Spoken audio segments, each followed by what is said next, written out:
Hello all, welcome to Katralinithu YouTube channel. நம்ம இந்த வீடியோவில் என்ன பார்க்க போகிறோம் அப்படின்னா 10th மேக்ஸ் யூனிட் 1 பார்க்க போகிறோம். அதாவது யூனிட் 1 என்னென்னா ரிலேஷன்ஸ் அண்ட் ஃபங்க்ஷன்ஸு, அதோட இன்ட்ரொடக்ஷன் பார்க்க போகிறோம்.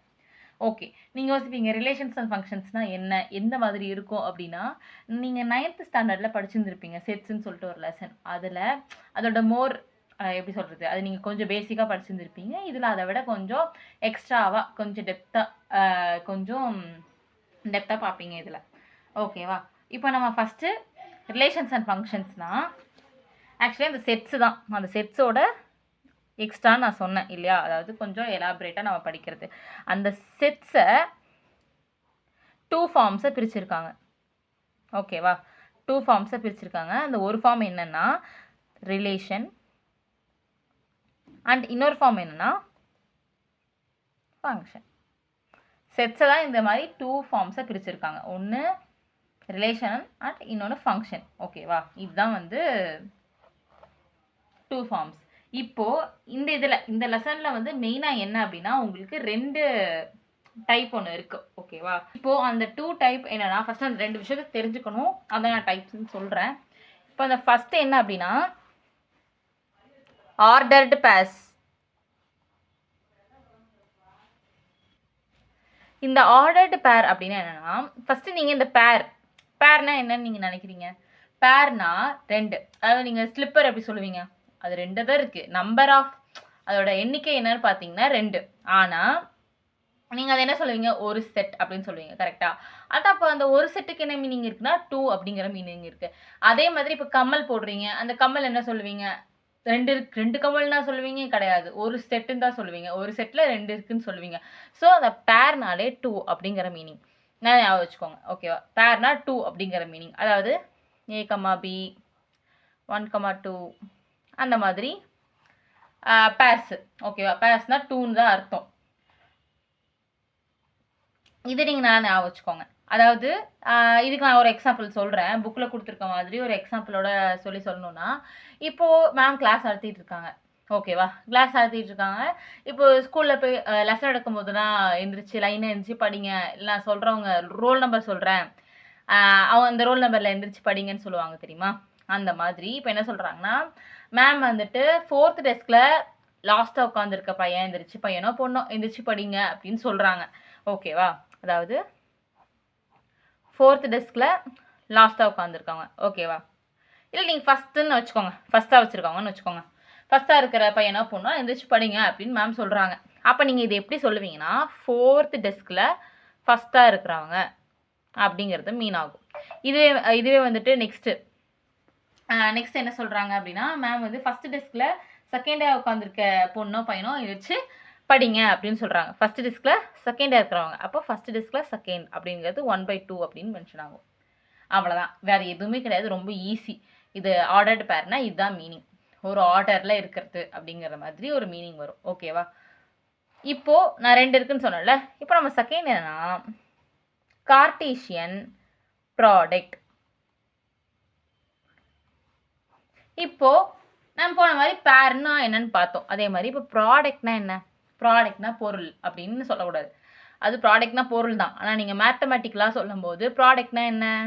மல்டிப்ளிகேஷன், அதாவது இன்டூ. கரெக்டாக? அதுதான் நம்ம பார்க்க போகிறோம். இப்போது 2 இருக்குன்னு 2 செட்டு வச்சுக்கலாம். ஏ செட் ஈக்குவல் டு ஏபிசி அப்படி வச்சுக்கலாம். பி செட் ஈக்குவல் டு 1, 2, 3ன்னு வச்சுக்கலாம். ஓகேவா? இல்லை இதுக்கு பதிலாக நீங்கள் ஏதாவது புக்கில் கூட எக்ஸாம்பிள் என்ன கொடுத்துருக்காங்கன்னா ஃப்ரூட்ஸ் வெஜிடபிள்ஸை வச்சு கொடுத்துருக்காங்க. நீங்கள் அது எது வேணால் எடுத்துக்கலாம், உங்களோட சாய்ஸு. இப்போ நான் ஜஸ்ட்டு சொல்லிக் கொடுக்கணுங்கிறதுக்கு வேண்டி நான் ஏபிசி 1, 2, 3ன்னு எடுத்திருக்கேன். இப்போது இதை நீங்கள் வந்து ப்ராடக்டாக இன்ட்டு பண்ணணும். அவ்வளோதான் மேட்ரே. இப்போது ஏ இருக்கா? இந்த ஏ வந்து இந்த 1 இந்த 3 கூடயும் நம்ம இன்ட்டு பண்ணணும். ஓகேவா? இப்போ பி இருக்கா? பியை இந்த 3 கூடயும் இன்ட்டு பண்ணணும். அவ்வளோதான். இப்போ வந்து ஏவையும் பியவும் என்ன பண்ணுறோம்? இன்ட்டு பண்ணுறோம், அதாவது க்ராஸ் பண்ணுறோம். இதுக்கு பேர் க்ராஸ். நல்லா ஞாபகம் வச்சுக்கோங்க, க்ராஸ். இப்போது எப்படி எழுதலாம்? A1, A2, A3, அதே மாதிரி B1, B2, B3, அதே மாதிரி C1, C2, அண்ட் C3. இதுதான் வந்துட்டு A cross Bன்னு சொல்லுவாங்க. இதுதான் வந்து கார்ட்டீசியன் ப்ராடக்ட். இதுதான் ஆக்சுவல் மீனிங். அவங்க புக்லேயும் அதான் கொடுத்துருப்பாங்க. ஃப்ரூட்ஸ் ஒரு 3 ஃப்ரூட் கொடுத்துட்டு வெஜிடபிள்ஸும் கொடுத்துட்டு ரெண்டுத்தையும் இன்ட்டு பண்ணுற மாதிரி காட்டியிருப்பாங்க. ஓகேவா? அவ்வளோதான் இந்த கார்ட்டீசியன் ப்ராடக்ட்டுங்கிறது. இதே இந்த A cross Bக்கு ஒரு ஈக்குவேஷன் மாதிரி இருக்குது. A cross B equal to என்ன சொல்லலாம்னா A by B. இது என்னன்னு சொல்லுவாங்கன்னா சச் தட்னு சொல்லுவாங்க.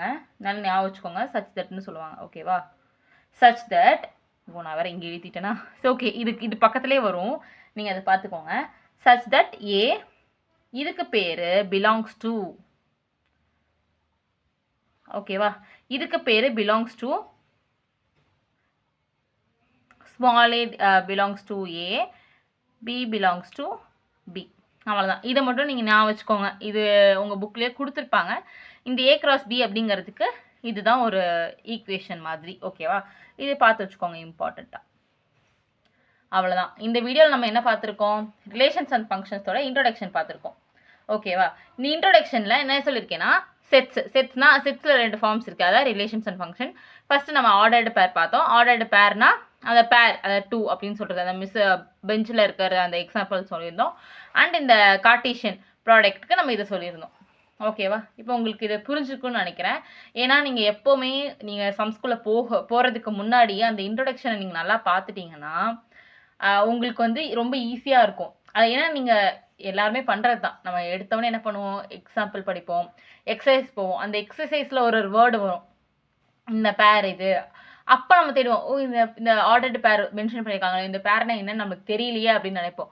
அப்போ வந்துட்டு நம்ம வீடியோ தேடியோ இல்லை வேறு ஏதாவது போய் பார்த்து நம்ம அப்படின்னா என்னன்னு தெரிஞ்சுப்போம். அதுக்கு நம்ம லைனாக ஆர்டர்டாக போயிட்டீங்க அப்படின்னா அந்த ஒரு லேக் வராது. நீங்கள் எக்ஸசைஸில் 3வது லெசனில் மூணாவது கொஸ்டினில் உங்களுக்கு இந்த செட்டை பற்றி சொல்கிறாங்க அப்படிங்கிற போது நீங்கள் அது படிக்க போகும்போது நீங்கள் இதை வந்து பார்க்குறதுக்கு பதிலாக நீங்கள் அதை ஸ்டார்டிங்லேயே பார்த்துட்டிங்கன்னா உங்களுக்கு பின்னாடி எந்த ஒரு லேக் இல்லாமல் நீங்கள் ஸ்மூத்தாக நெக்ஸ்ட்னு போயிட்டே இருக்கலாம்.